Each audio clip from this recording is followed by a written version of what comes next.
back to Chicago. This is really where it started for me in Chicago. All right, here we go.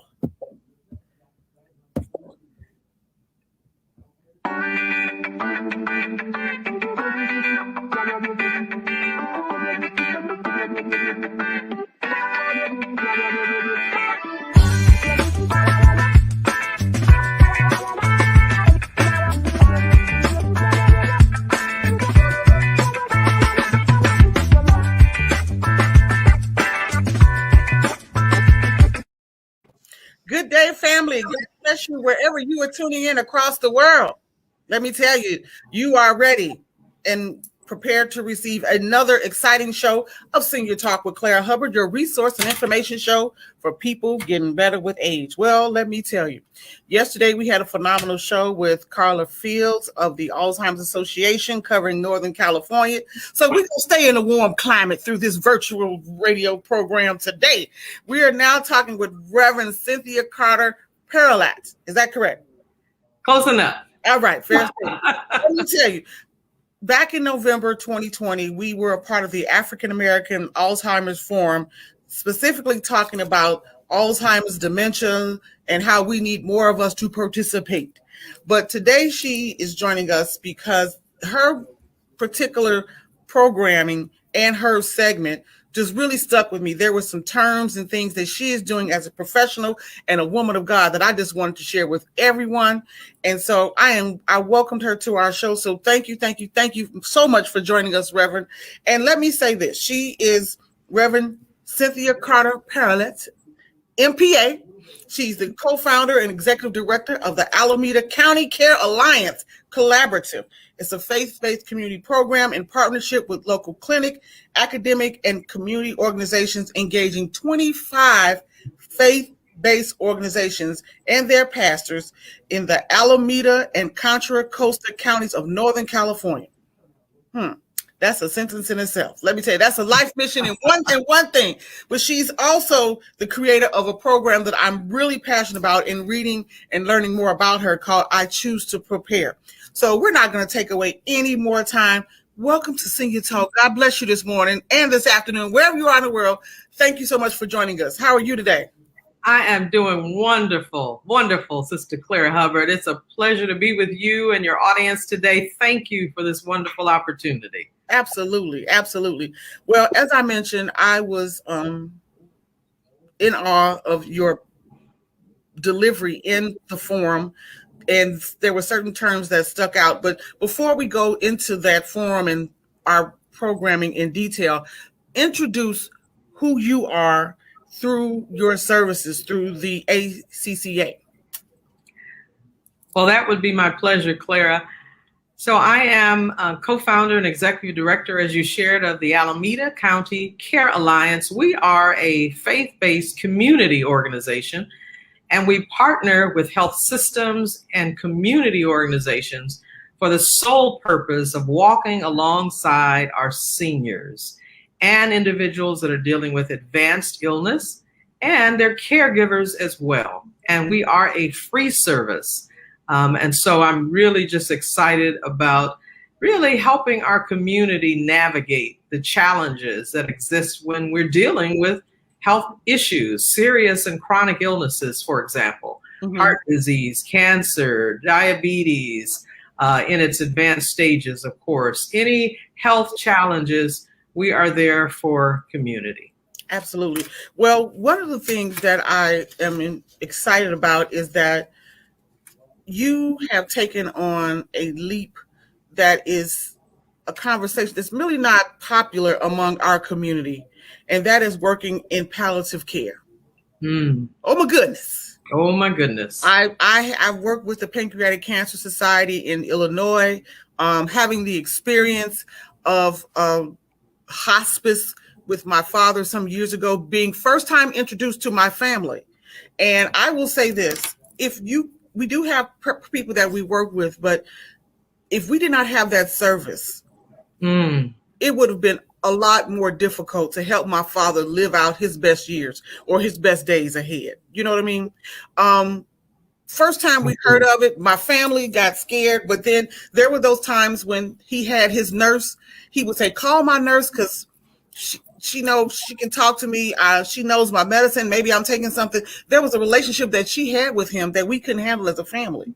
And so it was really, really critical. And, you know, when his days were getting closer, we were able to just enjoy him more because we were educated on what this process would look like and how it would mean to him as well as our family. So what is your experience talking about I Choose to Prepare, and how are you engaging the community that you serve? Well, that's $1 million question. And I so acknowledge and appreciate your sharing your personal story, because mine is also a personal story.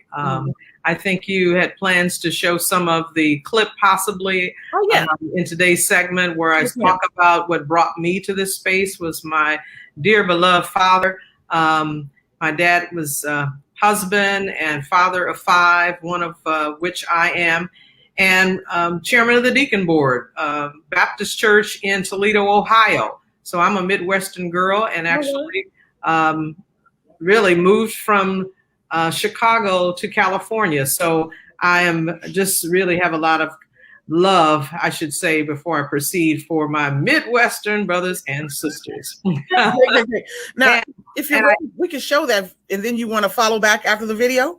That would be great. Okay, fantastic. So everyone, stay tuned. We have a video from our guest, and we want to share this with you. Everyone, pay close attention. We'll be right back after this break here on CG Talk with Clara Hubbard.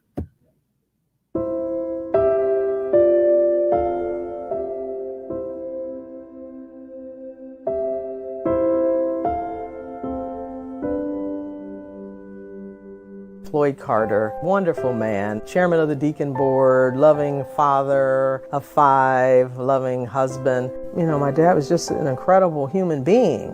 When the doctors actually diagnosed my dad to have 8 months to live, it was, frightening, to say the least.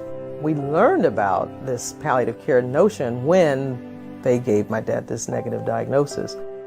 Patients, families, caregivers, and even healthcare providers are often confused about the term palliative care, what it means, and what it includes. In the dictionary, the word palliate, which is part of the word palliative, means to make a disease or its symptoms less severe or unpleasant without removing the cause of the disease itself. This definition means that palliative care treats symptoms like pain, nausea, anxiety, and depression that are commonly experienced by people with serious illness and that get in the way of a person feeling their best. And at the same time, while feeling comfortable to let them know that they have value, that their life means something, rather leave them to vegetate and suffer.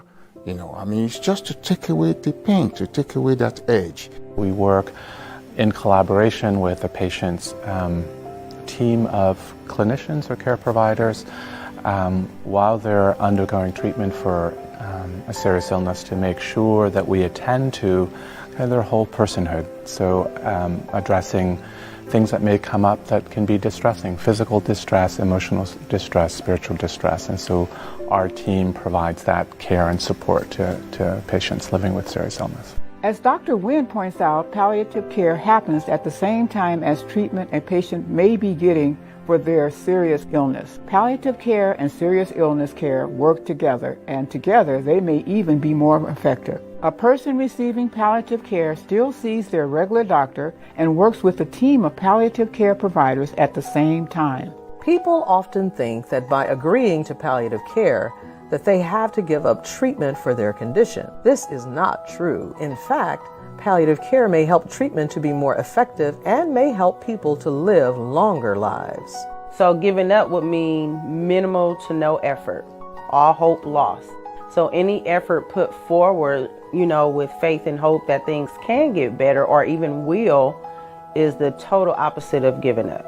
More and more research shows that people who receive palliative care, in addition to treatment for their condition, live longer lives on average and report better quality of life than people who get treatment alone without palliative care. In addition to improving quality of life and helping to improve bothersome symptoms, palliative care focuses on the whole person, promoting emotional health and spiritual health along with physical health and helping patients and their caregivers to truly understand their choices for medical treatment.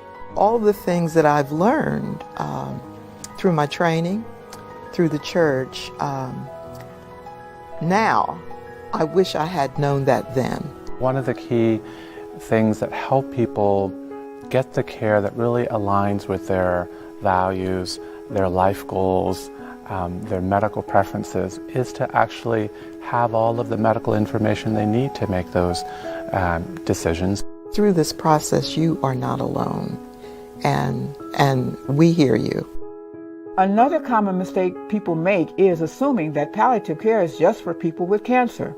Although palliative care is very helpful for patients with cancer, it is also a helpful resource for anyone living with serious illness. For example, heart failure, dementia, Parkinson's disease, and many other treatments. Medicare, Medi-Cal, Medicaid, and private insurance policies may cover palliative care. Veterans may be eligible for palliative care through the Department of Veterans Affairs.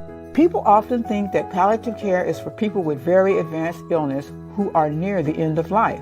Although this can be true, palliative care can also be helpful right from the point of diagnosis. What we do is actually to try to meet our patients, hopefully at the time that they're diagnosed with a serious illness, so that we're able to journey with them, to accompany them, to support them, to provide care alongside what can often even be curative treatment, so that they live as well as they can for as long as they can. Every day that God gives us is a special day.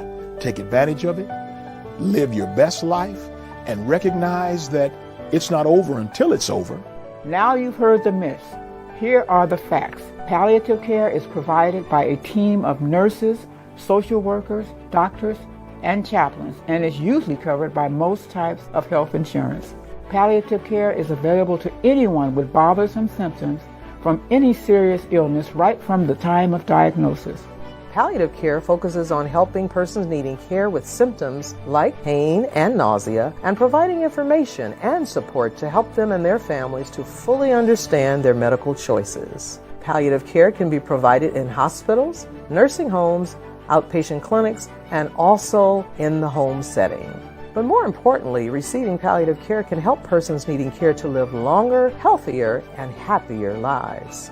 For these reasons, many people with serious illness and their families choose palliative care. Making sure that families understand that it's not just about end of life, meaning you get on palliative care and that's it. No, this is just a circle of support for you so that you can better manage your health. We are in this together, and we're going to stand by you, and we're going to make sure that you are comfortable, that your life is manageable, that you live a quality life, even in the midst of all of this.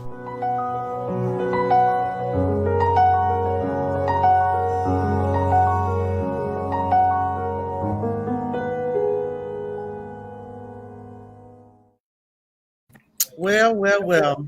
Very well done. Thank you so much. Very well done. So much. Did that align with your own experience, Clara, as it relates to palliative care for your dad? Absolutely. I think the first thing that came to me is that the gentleman said they have value. That's right. And the diagnosis, sometimes I know persons personally who have received palliative care and they are still living. It was just that the care was more extensive and more personable. And they, you know what I'm saying? So absolutely, that's why I cheerlead for this information, for people to be knowledgeable. And then it does help to extend quality of life. And definitely most people, when you hear of palliative care, we think about cancer, but dementia, definitely, heart disease, people who are suffering with definitely serious illnesses. So I just think that video was well done. Your father? Yes. Oh, that was awesome. My wonderful dad. I tell you, it's not a day that goes by that I don't think about him. And he gave us so much, gave me so much as a human being. And I love reliving my dad. And that's one of the techniques, if I could share, Clara, that we share with family members, that even at some point, I mean, all of us are going to pass through this life to life eternal, right? And the reality is the way that we keep them alive in us is to remember. Yes. Bring the member back by talking about them and sharing about them. And so I get to remember my dad every single day in the work that I do in this space around palliative care and hospice care. I agree. I tell people it is a joy, and I live my life, and the life mission I've been given is to honor my parents. So I dare not take it for granted. And I'm very serious about the business of serious business, as I would say to people. So let's talk about how the faith-based community has embraced I choose to prepare, because sometimes, it's the term alone, and we know the myths, and you like the myths and the facts, but how do they embrace it? I mean, you're working with over 25 organizations and pastors. How do they embrace your program? Well, thank you for that. I'll start out by responding to that question in a strange way, and that's saying Happy Black History Month to all of our listeners, whether you are African American descent or not. This is a wonderful month and year to remember all the contributions of African Americans. The way that our faith-based, particularly African American faith-based community has embraced this work, I have to tell you that for me, it literally began in that wonderful city where you are, and that is Chicago, Illinois. I was, and our family was a member of the Apostolic Church of God. Mm-hmm. Bishop Arthur M. Brazier was my pastor. All right, Bishop. Yes, shout out. We love Bishop Brazier. He's gone on to receive his reward. His wonderful son, Dr. Byron Brazier, is now pastor and yet a strong advocate and friend to us. But it was there that I shared with Bishop Brazier the story of what was happening with our family and how palliative care and ultimately hospice care really made a huge difference in our family. Mm-hmm. And being a person of faith, Clara, I recognize that when I began to talk with the individuals like the home health aide and the nurse that came to the home to help support my mom and us, my mom being the primary caregiver, what I learned about these people was that they responded to the work as a calling. Mm-hmm. And that really captured my attention, because we know in the faith-based community, we understand callings and responding to caring, responding to meeting needs. Yeah. You don't have to be a bishop or a pastor, right, to respond to a call. We all have a calling and a purpose that has been assigned to us in this life. And so when I heard those nurses and nurses assistants respond to their work for being present with my mom and dad, I just, wow, I took a moment and said, this is really the work of ministry. Mm-hmm. So then I wanted to use my business background, my marketing and training and education skills to a space where I felt I was really helping to meet a need.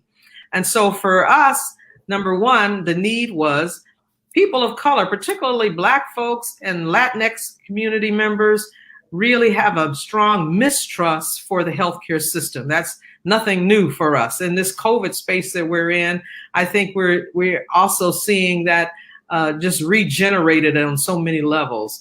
But the reality is, it's true. We have a lot of reasons to mistrust the healthcare system. But I saw the need, as well as did Bishop Brazier and many others that supported this work, that we needed to better understand. So as the saying goes, knowledge is power. Mm-hmm. The knowledge around the benefits, that's the key word. Yes. This kind of support, palliative care support, and even hospice care support can bring to our communities far outweighs all the misconceptions. And so we set out to help our community, the congregation and the broader community there in Chicago, to really understand what the benefits are. And the benefits are, frankly, number one, first and foremost, it's paid for 100%. So you already paid for it. Already paid for. Yes. And yes. People don't realize that they don't have to go in their pockets. So as an example, if a person needs that support to manage pain, physical pain, emotional pain, how about this? Spiritual pain. Yeah. Plus, there's different levels of pain that we experience when we're dealing with health challenges. there are people that can help walk with an individual to help manage those various forms of pain. So we think about a physician, we think about a nurse for the physical side of things, because there are palliative care certified physicians and nurses. Yes. All right, that are trained to help people in what we often refer to as a holistic type of care. So that is mind, body, as well as spirit. Then there's social workers that are part of that team that can help with this psychosocial or emotional issues around dealing with serious illness and all the various ways that we can be distressed living in that kind of space. And then there are clergy. There are clergy members that can help also manage, as I talked about, that emotional, but also spiritual pain that can exist in those spaces.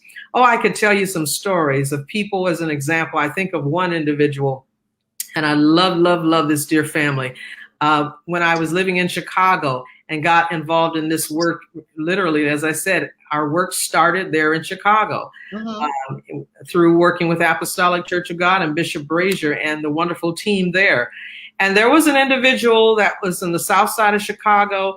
I can see her very clearly right now. And she was actually a young woman. She was under 40 years old. And she found herself with an advanced cancer. She was raising a child alone. And so what we did was partnered with her, help bring resources to her, help her connect even to organizations that in the event that she did pass away, she knew that she had some support for that child that she was raising on her own. So there's all kinds of important connections that happen when you have this kind of community faith-based work. Yeah. And the church, let me say that again, the church does this work, but the expansion of it to partnering with really respected organizations and individuals that you can trust makes all the difference in the world. I think what is critical, and you said this, is that the myths have to be dispelled, because there is so much wealth in palliative care and just advanced planning. Yes. How much richer are we? Yes. I remember, and I share this often, my grandmother, she passed at a young age now to me, which is 86. I mean, I have people, we still celebrate 100 and plus. We call them the XYZ, the extra years of zeal. And so at 86, my grandmother called my cousin and said, Jerry, all the papers are on the left side of my desk in my bedroom, and I called the hospital already, and I'm on my way. Wow. Everything was done. That's awesome. Laid out, I mean, from beginning to end. And I tell people this was the first experience where I sat and was sitting at the reading of the will. Wow. We had nothing to do. Just open up. She was going to Taylor Funeral Home. Everything else was done. And we had a reading of the will. Amazing. Had it together. It brought our family closer, because then we had to look. My mom and my father had to say, let's get on top of it. Let's plan and live. And let's put it on paper. So I totally know the benefits of that. So how do you talk to a family member, or how do we encourage people to participate and to really choose to prepare? Because we just, I'm going to go die tomorrow. We don't know. So how do you encourage someone, especially in our younger years? I got life is just ahead of me. Life happens. Hello is a statement. Life happens. So be prepared and be more enriched for your family. How would you encourage your family? Because the conversation is not easy to talk about this. That's right. You're absolutely right. It's so important to make the choice to prepare, Clara. And the way that we encourage that, first and foremost, having this opportunity for your senior talk show is so tremendously important. People listen to you and they listen to your presenters. Thank you for being that person in the community that's lifting this voice up, first and foremost. Thank you. So churches, pastors, faith leaders, deacons, deaconess, mothers board, choir leaders, all of those individuals can participate by bringing people that have this knowledge to the space. Right now, we're doing so many Zoom conversations, you won't believe. And we're happy to continue to do that. So I'm happy to share our information at the end of this call. And then there are individuals that are in Chicago and in the region that we can also help connect persons to. But it's important, first and foremost, when you are 18 years old and older, to you empower yourself. Your voice is important. I can't say enough to us as Black people and brown people. In this COVID space, people are really recognizing more of what we've been saying about advanced care planning. Because as we see, COVID can affect anybody. It's not just relegated to our seniors. It can be no matter what age. And so thinking about, first and foremost, who would speak for me? If I can't speak for myself, who do I trust enough to say what it is that I need to be said for me? First point. Second point is tell that person that you would like for them to speak for you. And then thirdly, not only talk to them about it, because it's so important first to have that conversation, but then do it, document that information. And so we can get advanced directives online. Prepare for Your Care can be accessed across the 50 states. Our organization has developed a advanced directive through our what we call care planning workbook that we offer for free, where individuals can understand where they are in the process, go to that section of the workbook, and then literally complete the advanced directive all in one concise workbook. It may be over time, it is and typically is a process. But that's okay. We want people to be encouraged. Just start at the beginning. Start by deciding who would speak for you. And so health systems, individuals, organizations, such as what I've suggested, and our own, of course, are available to help provide people with the information that they need to make these important decisions and have these important conversations. And let me say this too. I almost jumped out my seat because the term "who would speak for me" it's a seminar in itself. My goodness. Let me say this. I have had family members, and when the time came, people would assume, oh, it's going to be my aunt or it's going to be my daughter. You have to look at the characteristics of those persons. Do they take care of their well-being? That's so true. You know, we just can't assume because it's my daughter or son that they going to handle it. And so I've seen firsthand where a cousin stepped in, but she already knew what was going on. Unfortunately, the person who passed did not tell, but hey, it was locked in per her wishes. And so everything was done and in order. That is a conversation, but we don't want people to be challenged by it. Just respect that this person was in place to handle the matters that was needed at this time. Now, before we got, oh my goodness, I wish this was an hour show. I could make it an hour if I need to. But let me say this. I really was touched, and I want all the information. I definitely want to go back after this broadcast and revisit where we can do this. I'm broadcasting currently in Indianapolis at my office. I serve Chicago, Michigan, you name it. So I want to, wonderful. In further partnership with you. We have several churches, a gospel publication called 316, which over 200 churches. So we got some work to do, and I'll definitely follow up. Now, I was touched, as I mentioned, through your presentation with the African American Forum on the term for compassion fatigue. Yes. We are right here. We are on the cusp, as they say. It is over a year plus now that we have been in the experience of COVID-19. Prayerfully, we're getting some help, vaccinations, but then I almost went through the TV to see that a lady 90 years old walked in the snow 3 miles to go get her vaccine shot. God bless her. And she walked 3 miles back with her cane. She needed the vaccine, and that was her only day, which was on Valentine's Day. Wow. So that just drew me to no end, because when I mind you, God bless her, maybe she was living independently at 90. That is possible. So that's why I call them getting better with age, because she made a choice and made no excuse. I love it. So I love it. if you would, Much respect. yeah, absolutely. So if you would elaborate on compassion fatigue, I mean, I don't know if we can brand it or what we can do, but when you broke it down, I said, oh, here we are, Jesus, and there is help. But the way you brought it to our intelligence was so personable. So would you share your thoughts on that, please? Yes. So compassion fatigue is really what we often refer to. It's a unique form. It's actually a form of burnout.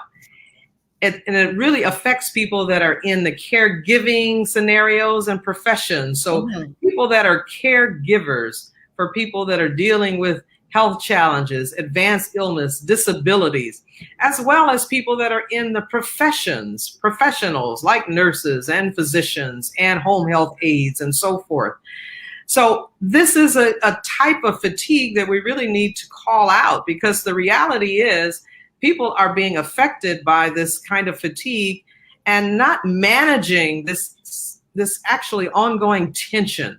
It's this feeling of demand that's being pulled and called upon this individual, and it requires a lot of empathy, sympathy, even in scenarios. But the reality is it is affecting the health of that individual.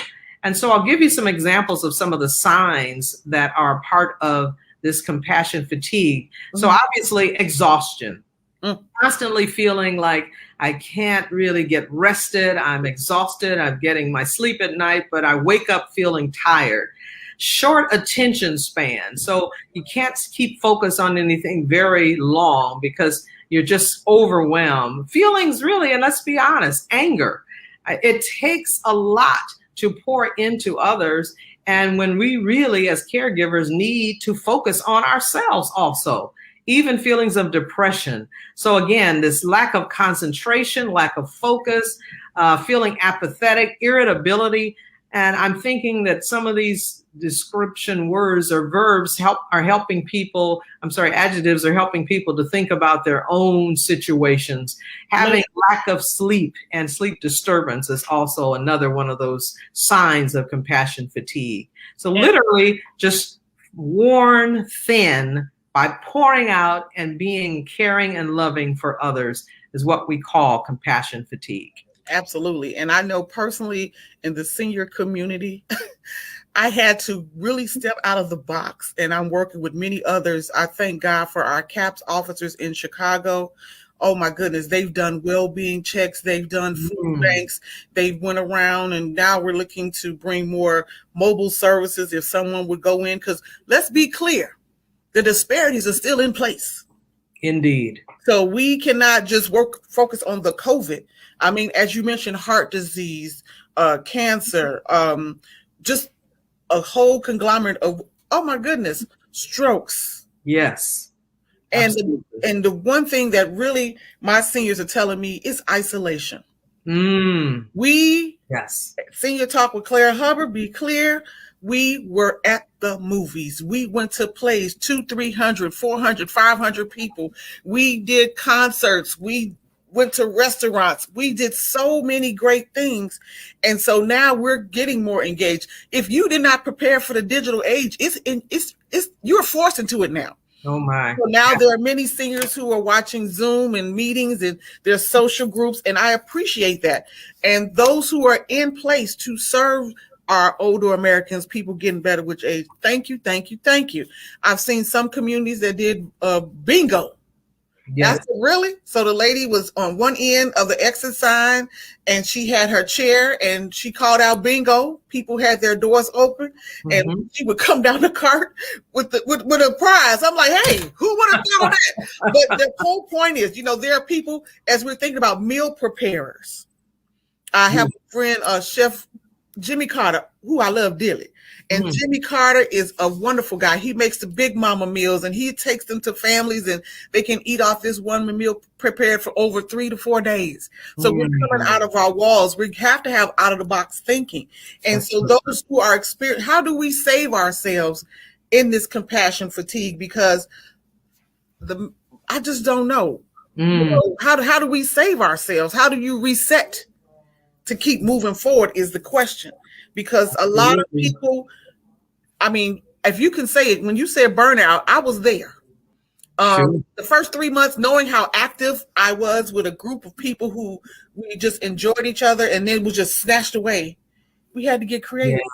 Yes. I had to look around, and I really, honestly, I told, my listening and viewing audience that I sat still for 90 days and just had to find out how I can be more impactful with the time. So now we have people watching Senior Talk with Clara Hubbard in their community rooms, and a lot of seniors are on YouTube and Facebook. And I just thank God that this platform is where I can share. But compassion fatigue is something that we experience through the COVID, but it's through others, those caregiving alone, those caring for a loved one. The self-care method. If you don't believe in self-care for yourself, yes, that's a big issue. That is a huge, huge issue. So let me ask you this while we have time. What have been the testimonies from families? Because I already gave my testimony. but what are the testimonies that you can share? Oh, yes. I choose to prepare, or just your ministry work in itself? Oh, my goodness. Thank you for asking that, because we love sharing what people are saying to us and writing to us through cards and just show of appreciation. And the appreciation not only comes from the folks that are dealing with serious illnesses and caregivers, but also pastors. Yeah. Getting the appreciation from what we refer to as community care navigators. These are people that we help train from the churches to also walk alongside people in this advanced illness and caregiving space. So what are some of the things that they're saying? As an example, I'm thinking about one woman that literally was a person that needs care, dealing with a serious illness. And she made the statement that because her care navigator that we trained in this work walked with her in understanding how to select a person to speak for her when she couldn't speak for herself, how her care navigator assisted her with completing her advance directives, how this person also assisted her to prepare for her doctor visits. We have a clinician visit tool that helps our seniors to write down what is important to them, so that when they meet the doctor, they can then focus. We call it the 15 minutes of fame. That's all you're getting. Right. Even in a telehealth scenario, it's a short window of time. So you got to get right to what it is that you need.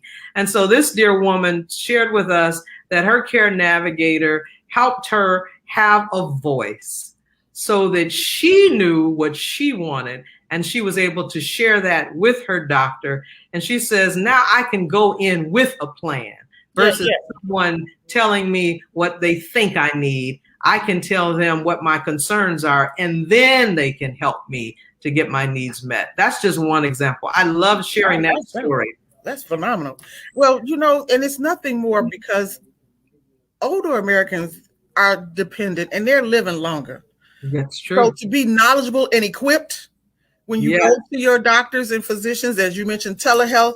So we're going to have to revisit that one, because that's what older Americans do. The time is very minimal to get an appointment anyway. That's right. So we want to make it worthwhile so we can keep living and doing what we need to do. That's very powerful. That's very powerful. So how would someone become a part of your network? There has to be some great characteristics, because I saw and I've reviewed quite a bit.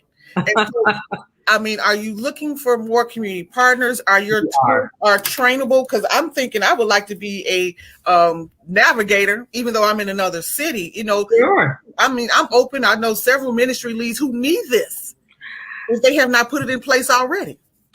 Clara, we would love to partner with individuals like yourself and others in the greater Chicagoland area. Again, we started this work in that area, and we would love to re-engage the community. So I think it's just a matter of us putting our heads together and identifying pastors that we know that embrace this, I am fairly confident that we could go back to Dr. Brazier. I'm calling him out because this is again where right.